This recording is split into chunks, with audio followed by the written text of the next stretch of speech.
Schein oder Sein? Herzlich willkommen zur Episode 3 von Sherlock Holmes, the Devil's Doctor. So, jetzt läuft's. Und wir haben die letzte Folge ja abgeschlossen. Vater, Mr. Orson Wilde ist hier. Ich werde bei Miss Alice übernachten. Was? Schon vergessen? Orson Wilde. Du weißt schon, amerikanischer Theaterstar. Er ist zu Besuch und bleibt bei uns. Du hast es vergessen. Nein, nicht das, sondern dass du bei Miss Alice übernachten willst. Ja, richtig. Sie hat es vorgeschlagen. Sie meinte, du würdest sicher nichts dagegen haben.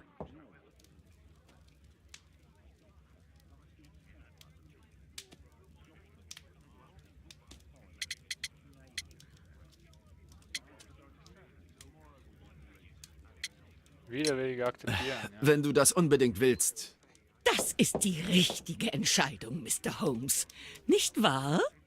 Mrs. Hudson, Mr. Wilde ist hier, um den Charakter von Vater für sein nächstes Stück zu studieren. Und er wird nicht enttäuscht sein, oder? Vater ist so dickköpfig. Tja, Vater ist Sherlock Ich Holmes. fasse es nicht. Der große Sherlock Holmes. Ich bin mir sicher, dass wir mit unseren beiden Gehirnen... Gehirnen? Welches Gehirn hast du denn? Mein Gott. Schauen wir uns diesen Kerl einfach mal erstmal an.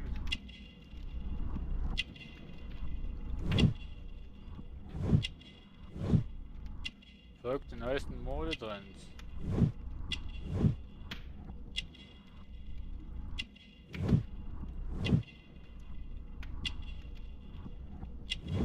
Ach so, das ist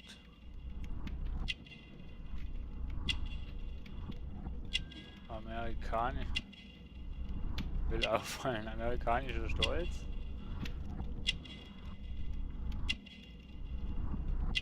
Topoka.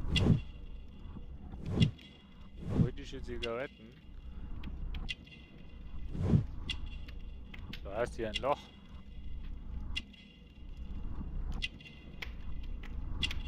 Orson Wilson. Persönliche Stiefel. Oh, der Herr hat was Besonderes. Und eine Schweizer Taschentuch. Ja. Schauspiel. Selbstverliebt. Was ist das? Ja, selbstverliebt.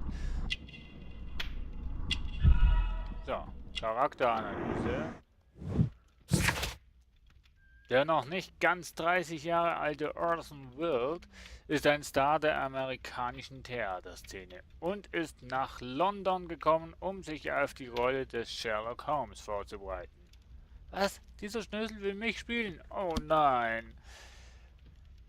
Es ist möglich, dass er sein Studium bereits vorher begonnen hat. Er raucht dieselben Tabaksorte wie Holmes.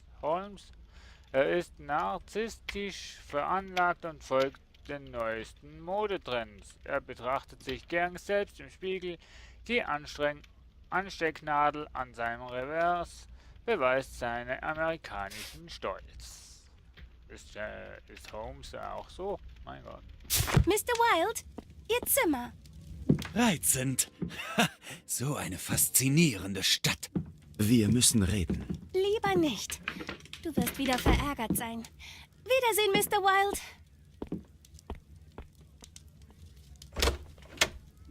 Ist es schon 5 Uhr? Ich denke, ich werde Mrs. Hudson um eine Tasse Tee bitten. Hier. Finden Sie mehr über Orson Wilde heraus. Was ist denn das für ein Sprenggürtel hier? Ein amerikanischer Theaterstar ist zu Besuch bei Sherlock Holmes, um sich auf seine neue Rolle vorzubereiten. Als ein nächtlicher Zwischenfall das ungewöhnliche Paar in einen gefährlichen Fall katapultiert. Was werden Sie unternehmen? Okay, das wird ja wahrscheinlich noch. Das wird ja wahrscheinlich erst noch geschehen. Ne? Ja, haben wir noch nichts, ne? Brief von Dr. Fisher, ja, das ist noch vom vorherigen Fall. Ja.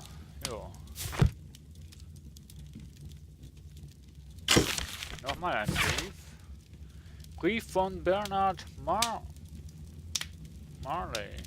Mr. Holmes, ich muss Sie warnen, dass Sie den Fluch nicht aufhalten können, indem Sie die Statue vernichten. Der Fluch ist weit älter und gefährlicher, als Sie sich vorstellen können. Ich fürchte, dass selbst Sie ihm nicht wieder entkommen können. Früher oder später wird der Fluch uns alle befallen.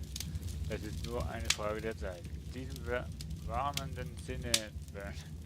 Okay, er warnt uns noch über den Fluch vom Maya-Kalender. Da haben wir ja schon eingestanden, dass es den Fluch wirklich gibt. So, wir schauen mal bei diesem Orwald Wild heißt er, glaube ich. Wilde hat alles für eine perfekte Tarnung. Brauchen Schauspieler all das? Anscheinend schon. Das ist Theaterschminke. Aha. Ja. Das ist Theaterschminke. Das ist Theaterschminke. Ja, ist ja gut, Mensch. Leg's wieder zurück.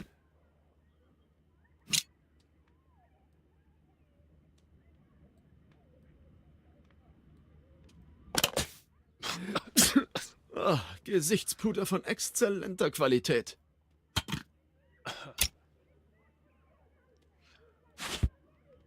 Und ein Pinsel. Ich nutze die gleichen Make-up-Pinsel. Da ist ja mein Hut. Vater? Ich probiere gerade... Du hast da etwas im Gesicht. Ist das etwa Schminke? Kann schon sein. Ich probiere gerade meine Masken aus.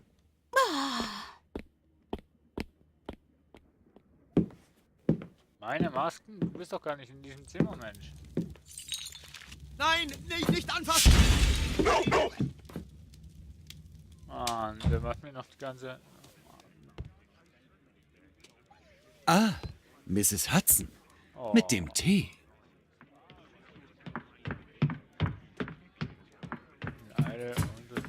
Nicht ganz. Wir bekommen Besuch von einer Dame, die recht ratlos zu sein scheint. Guten Tag, Gentlemen. Mein Name ist Mary Sutherland. Ich komme zu Ihnen, Mr. Holmes, weil ich alles dafür geben würde, zu erfahren, was aus Mr. Hosmer Angel geworden ist. So ungeduldig, Miss Sutherland. Mr. Hosmer Angel ist verschwunden. Und mein Vater, Mr. Windybank, unternimmt nichts. Das macht mich so wütend. Ja, erst analysieren wir die junge Dame. Das sieht für mich, Abdruck trägt oft eine Brille. Hätte ich jetzt auch gesagt. Ein Knopf. Drückt drauf.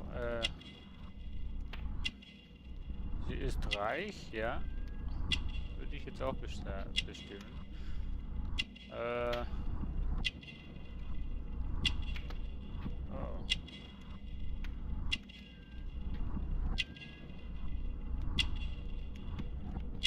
Ein Verlobungsring. Und unten haben wir zwei verschiedene Schuhe. Unterschiedliche, hat ihr unterschiedliche Schuhe nicht bemerkt. Ja, sie ist wahrscheinlich so in Hast, dass sie zwei unterschiedliche Schuhe anhatte. Ja, dann analysieren wir mal.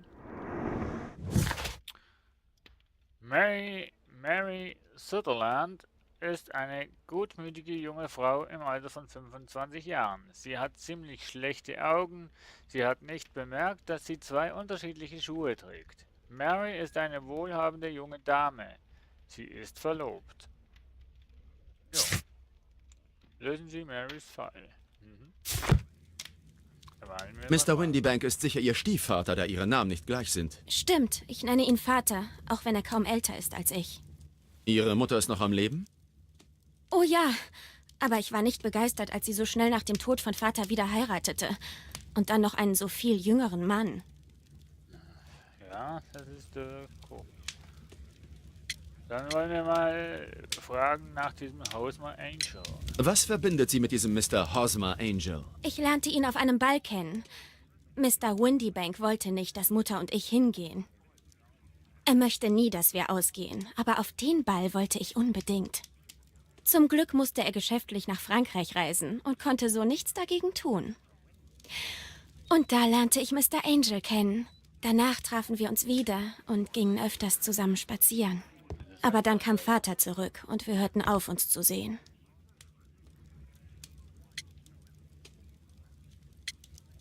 Ja, da wollen wir Haben Sie ein eigenes Auskommen? Ja, ich habe geerbt. Von meinem verstorbenen Onkel Ned in Auckland. Dann haben Sie natürlich alles, was man sich wünschen kann. Nun, ich lebe bei meiner Familie und will ihr nicht zur Last fallen. Daher verfügt sie über das Geld. Okay, und Warum möchte Ihr Stiefvater nicht, dass Sie ausgehen? Nun ja, er mag das nicht. Er ist der Meinung, dass eine Frau im Kreise ihrer Familie glücklich genug sein könne. Wollte Mr. Angel Sie danach nicht mehr wiedersehen? Nun, Vater wird in einer Woche wieder verreisen. Und Hosmer schrieb mir, dass es wohl besser wäre, wenn wir uns nicht sehen würden, solange Vater noch da ist. Danach hörte er auf zu schreiben. Sie sind verlobt? Oh ja, gleich nach unserem ersten Spaziergang haben wir uns verlobt. okay, mit Mr. Angel. Wie ist Mr. Angels Adresse? Das weiß ich nicht wirklich. Seine Briefe habe ich alle an ein Postfach in der Leadenhall Street geschickt. Ja, das ist schon mal ein Anfang, aber hast du vielleicht noch... Können Sie mir noch irgendetwas über Mr. Angel erzählen? Er ist sehr schüchtern. Er geht lieber abends mit mir spazieren, um Diskretion zu wahren. Ich habe eine Vermisstenanzeige in der Zeitung aufgegeben. Hier haben Sie eine Kopie und einen Brief von ihm. Ein Liebesbrief. Ja, verstehe. Wie ich vermutet habe, das bestätigt meine Schlussfolgerungen. Welche Vermutungen, Mr.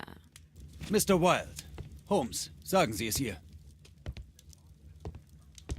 Was soll ich hier sagen? Ich habe keine Schlussfolgerung.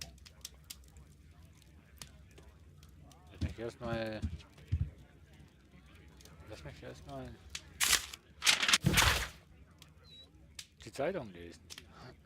Öffentliche Anzeige vermisst.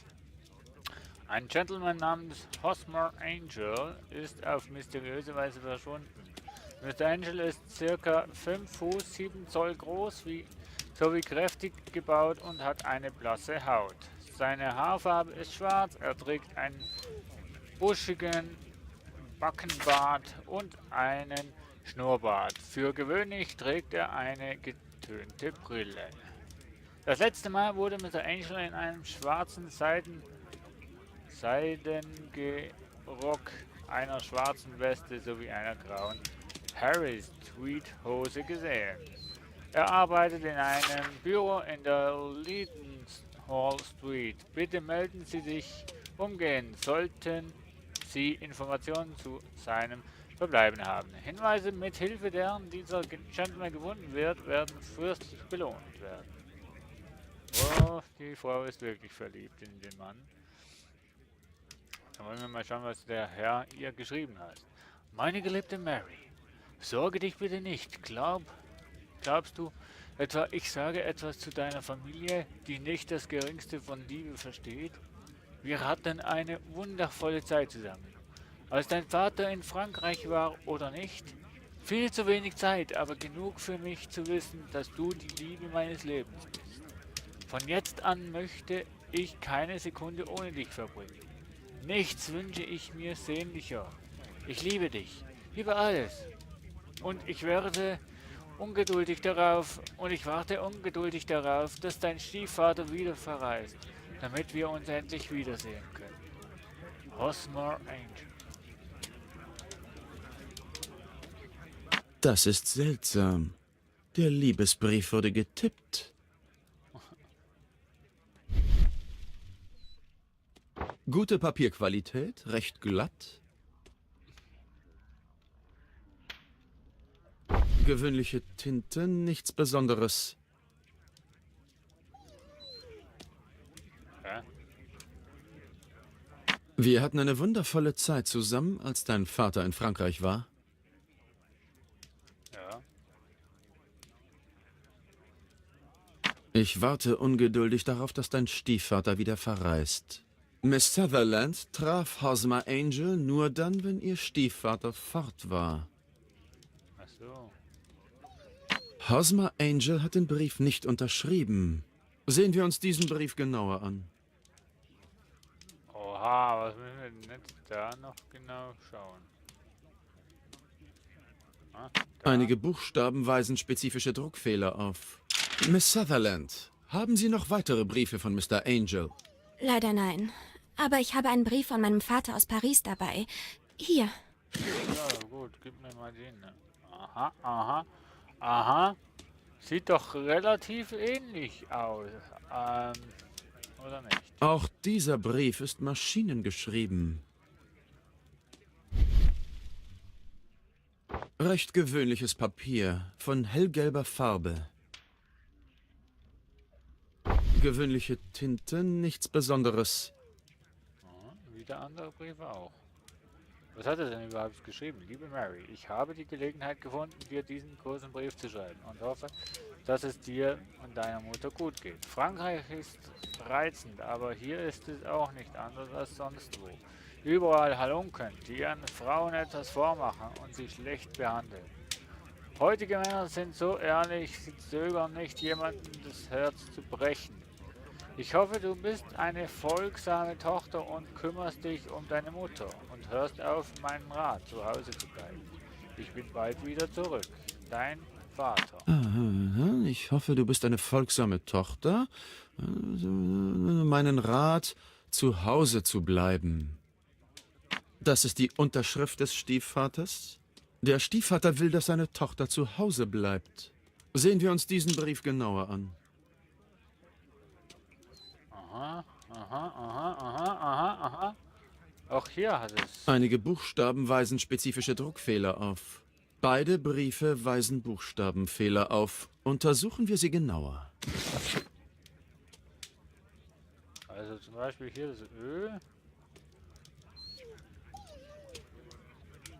Beziehungsweise.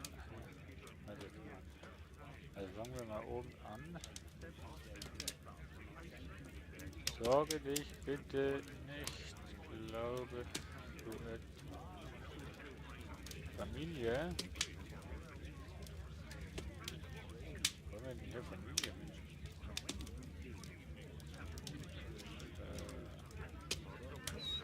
Hier hast du nicht Familie, aber hier hast du F. Dieser hier ist fehlerhaft. Aha. In beiden Briefen weist derselbe Buchstabe denselben Fehler auf.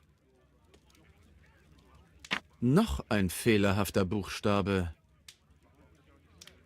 Wo haben wir denn? Ü. Und auch hier gibt es eine Übereinstimmung. Noch ein fehlerhafter Buchstabe. So, das Ö hatten wir. Warte mal, hier unten. Und auch hier gibt es eine Übereinstimmung. Aus den Buchstabenfehlern kann man schließen, dass diese Briefe auf derselben Schreibmaschine entstanden sind. Würde ich jetzt auch so. Hätte ich jetzt auch so gesagt.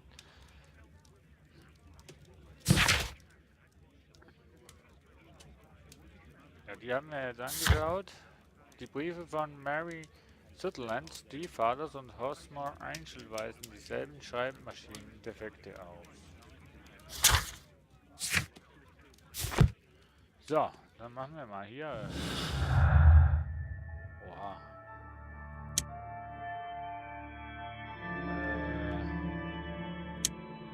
Nee.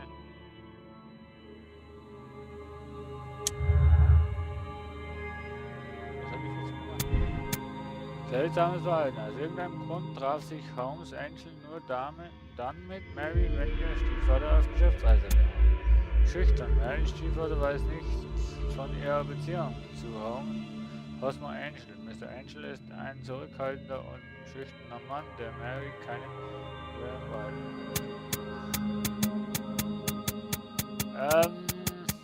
es stimmt eigentlich beides, aber ich würde jetzt eher das hier. Ich weiß nicht, ob das jetzt die richtige Schlussfolgerung ist. Nein.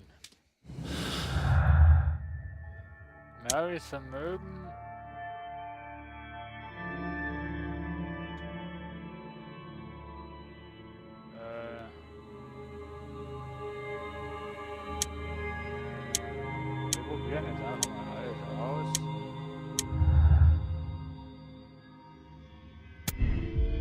Geld. Die Familie möchte, dass Mary bei ihr bleibt und nicht heiratet, weil sie sonst nicht mehr auf Marys Geld zurückgreifen können. Mary und ihr Stiefvater vertrauen einander. Er möchte, dass Mary zu Hause bleibt und nicht ausgeht, weil das seiner Meinung nach das Beste für sie ist. Das ist jetzt auch so eine Sache, ne? Also auf der einen Seite horstet die Familie das Geld von Mary und klar, möchten nicht, dass sie heiratet und auszieht und sonst hätten sie ja keinen Zugriff mehr auf das Geld. Und das andere ist, der Stiefvater von Mary macht sich Sorgen um Mary. Aber ich glaube eher, dass sie aufs Geld aus sind. Geschäftsreise und zu Hause bleiben. Mary hat die Gelegenheit, zu anderen Menschen Kontakt zu knüpfen, ohne dass ihr Stiefvater davon weiß. Lügner. Marys Stiefvater lügt. Er ging nicht auf Geschäftsreise, als er herausfand, dass Mary ihm nicht gehorcht. Marys Stiefvater ging auf Geschäftsreise, was Mary die Gelegenheit bot, sich heimlich mit Hosmer Angel zu treffen. Ich glaube eher, dass es eine Lüge war. Und dass die Erklärung ist, warum die beiden Briefe die gleichen Schreibfehler aufweisen, also Tippfehler. Dass er quasi herausgefunden hat, dass Mary nicht zu Hause geblieben ist, sondern wegging und dann hat er quasi vorgeheimelt, ja, ich bin jetzt auf Geschäftsreise in Frankreich und dann hat er aber sich wohl versteckt und hat der ganzen Sache von weitem zugeschaut und herausgefunden, dass sie sich mit ihm trifft, diesem Angel. Ich würde das jetzt echt, würde das so sagen.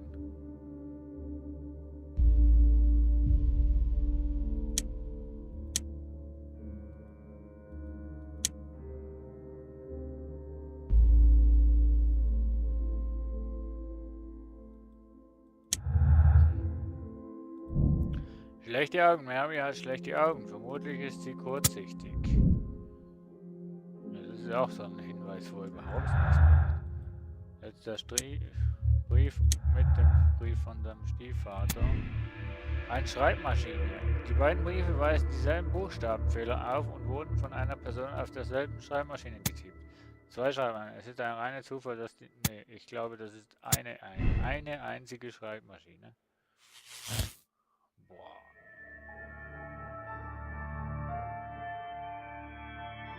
Boah. Nee, das kann doch, nee.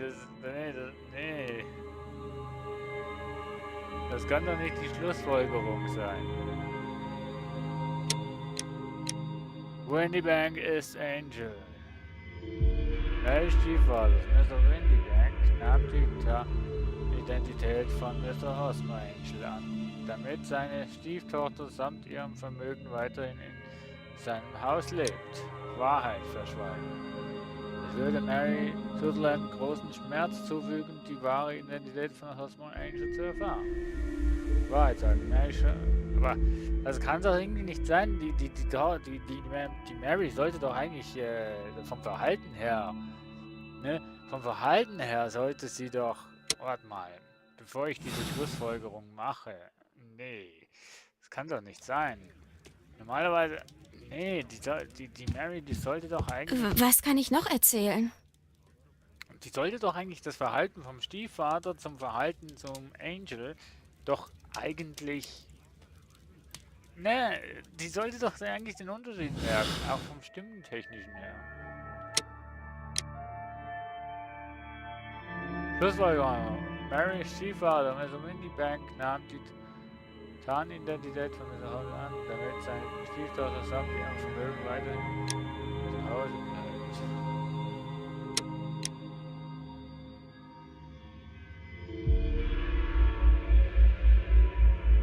Mary Sutherland ist eine ehrliche und liebenswerte junge Frau, die das Recht hat, ihr eigenes Leben zu leben. Sie verdient es nicht, auf diese Art hintergangen zu werden. Ja, das ist meine Schlussfolgerung. Und ihr wisst ja. Lassen Sie Mr. Angel aus Ihrer Erinnerung verschwinden, so wie er aus Ihrem Leben verschwunden ist. Sie denken, ich sehe ihn nie mehr wieder? Ich fürchte nicht. Aber was ist mit ihm geschehen? Ihr Stiefvater hat Ihre Mutter wegen des Geldes geheiratet und auch Ihr Vermögen gerne genossen. Aber angesichts Ihrer Vorzüge war es klar, dass Sie nicht viel länger ledig bleiben würden, auch wenn er Sie am Ausgehen gehindert hat. Er verkleidete sich und tauchte als Mr. Hosmer Angel auf. Er brachte sie fast bis zum Altar und verschwand, bevor es ernst wurde. Sein Ziel war, dermaßen grob mit ihren Gefühlen zu spielen, dass es einen bleibenden Eindruck bei ihnen hinterlässt. Sie wurden schändlich betrogen, Miss Sutherland. Oh, Mr. Holmes. Nein, das glaube ich nicht. Wir haben uns doch verlobt. Das ist ja furchtbar. Oh. Aber dennoch vielen Dank für alles, Mr. Holmes. Holmes, das wäre auch diplomatischer gegangen. Der Junge bei Schauspieler muss noch einiges lernen.